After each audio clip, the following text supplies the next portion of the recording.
a waypoint should make you say, I want to go there.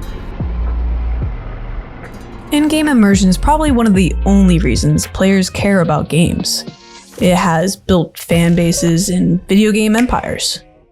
So why is it that so many game developers feel like the players won't care unless I have 100 objectives on my screen at once?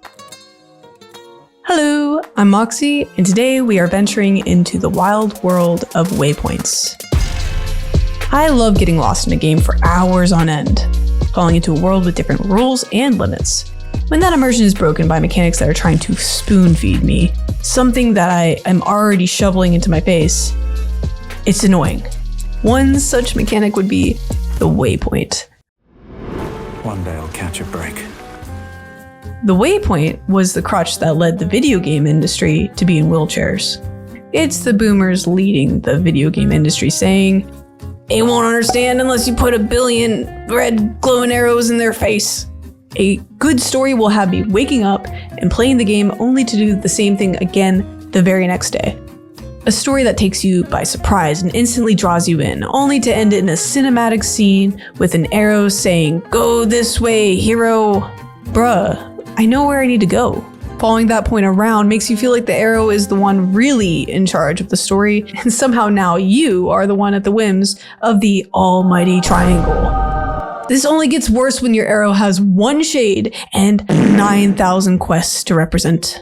Honestly, it kills my willingness to pay attention to the dialogue. I end up missing important revelations or social cues. Back in Morrowind days, we had to go to the blacksmith street and count 5 doors down to find the right house. Now, we just have to follow the big arrow that you can see. Then again, I do get lost on the way to the kitchen, so I can see how it can help.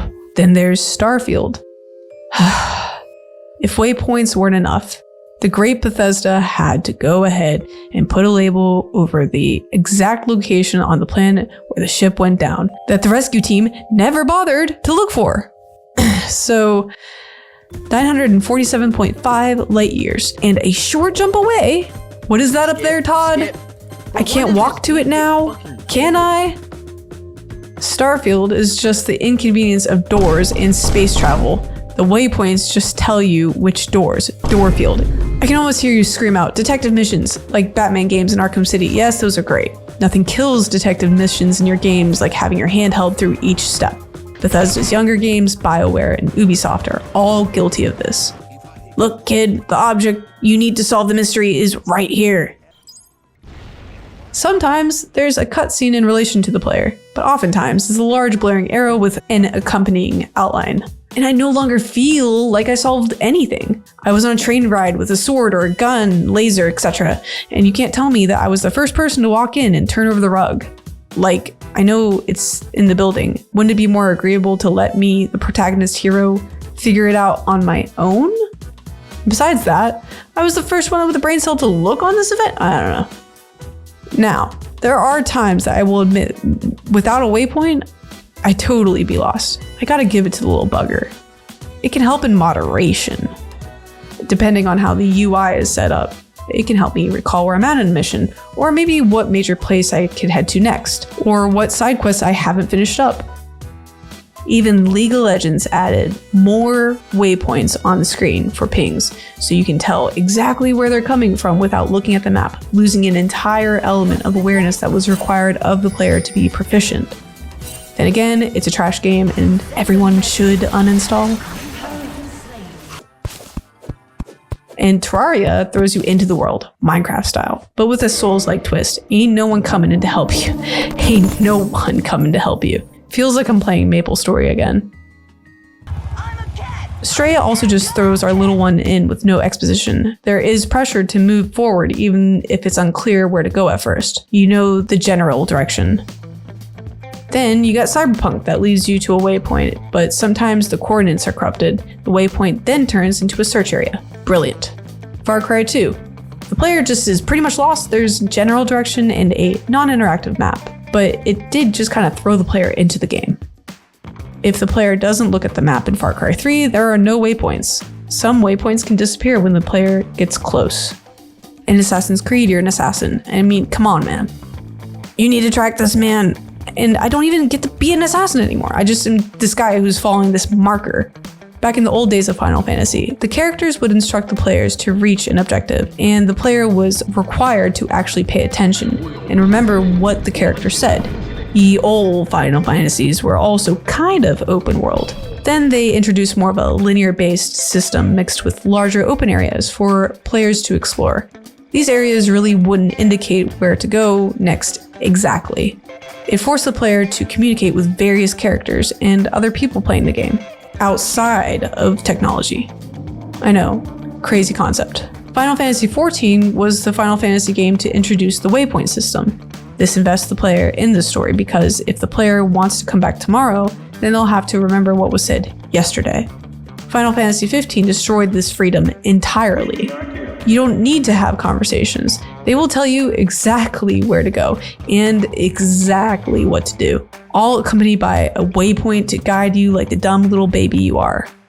Even though it was kind of open world, it wasn't open world, if you know what I mean. The game did not allow you to naturally progress or force the player to remember anything. Some waypoints would even trick you into finding higher level areas and then forcing you to go back and grind before progressing. Now the question becomes, where is the line at when it comes to giving information, and when does the information break the immersion? It's really difficult to say. If we take Skyrim, for example, one could say that knowing the exact location of the person that you need to talk to is a bit much. I mean, seriously, you read a note, it tells you where to go, then the dumb bar shows you where that quest marker is. This is the reason many small children never learn the roads in Skyrim, and also the origin of hopping up mountains, a Hood classic. Why walk along the road? It's right there. I mean, like, right there. However, the Assassin's Creed would give you a general location, but you're locked outside of your mission until you solve or eliminate whoever you need to. This is where I think games like Elden Ring thrive. The feeling of being a kid in an amusement park, alone with no one to hold your hand. I couldn't tell you the name of a single location between Whiterun and Solitude. One held my hand and the other made me learn.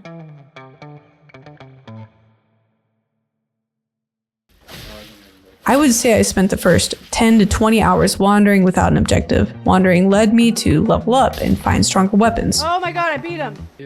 Which allowed me to progress through Stormveil Castle. This makes you learn the game, the lore, the land, the enemy. The exposition is given right when you enter the game, and you're thrown into the world with almost no idea where to go. Just get good and get the Elden Ring. I don't know really what to do, but I know one thing. I want to go there, to that big glowing tree. I don't know why, I just want to. Now, that is a waypoint. A waypoint should be naturally interesting. Biomutant also did this big glowing tree concept, but this was surrounded by a terrible game. You can't even actually go to the tree because it's a giant skybox. In Breath of the Wild, we hear Zelda calling out from the castle. So my smooth brain said, this is just like Ocarina of Time. Go straight to the castle. Because glowing flashing light said Zelda was there. And it wasn't impossible. I definitely wasn't supposed to go there though. I think this is something that Tears of the Kingdom actually does well. For instance, they actually fix this confusion by showing where Link is supposed to go at the end of the cutscene instead. Look, kid, go to Lookout Landing. Easy. Easy. Just like that, we know where we need to go first.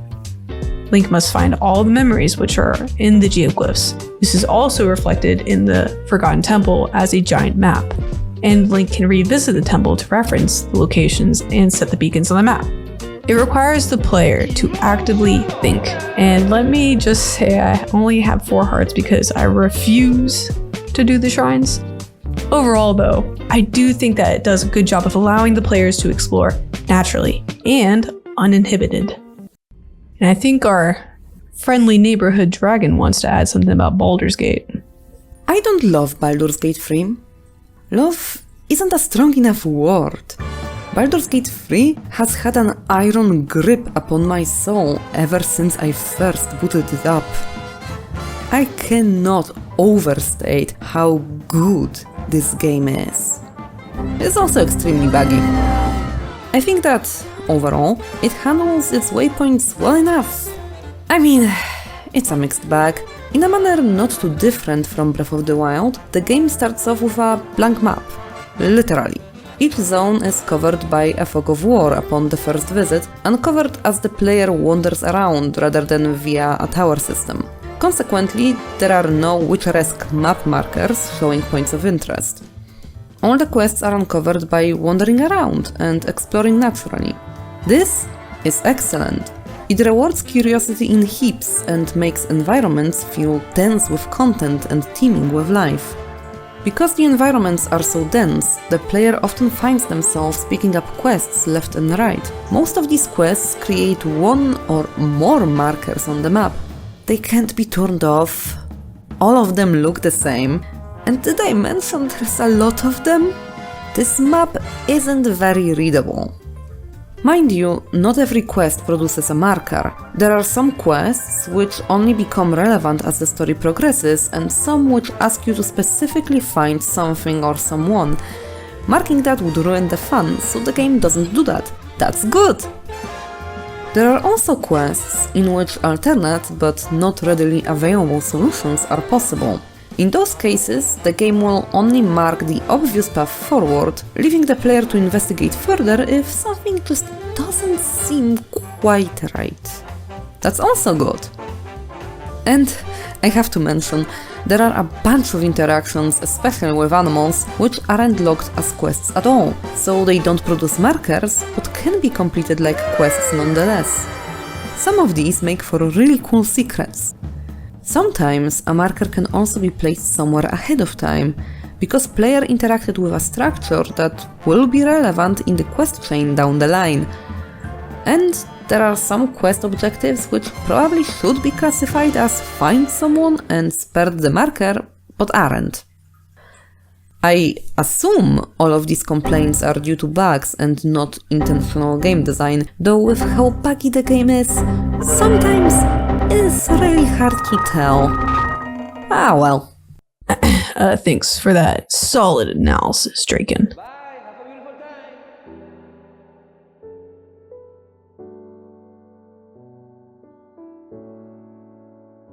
I want to enjoy games so much that I fall into the game and get lost. And I want to be taken away to a different land with different rules that I can understand through trial and error.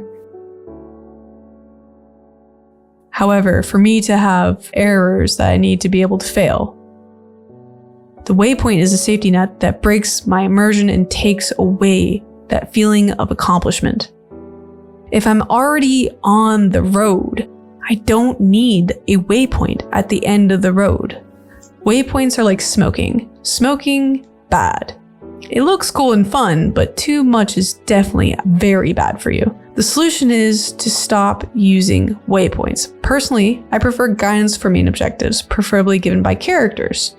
This would be reflected in a menu within the game to reference the main objectives and keep details organized for easy reference. The games that exclude this entirely, though, are the best in my opinion. When the player is unsure, it forces the player to have to retrace their steps, to go through every clue, revisit the characters you learned from, go through every item description. All of these elements drive immersion naturally in a game with great mystery or plot. At the end of the day, a waypoint should make you say, I want to go there.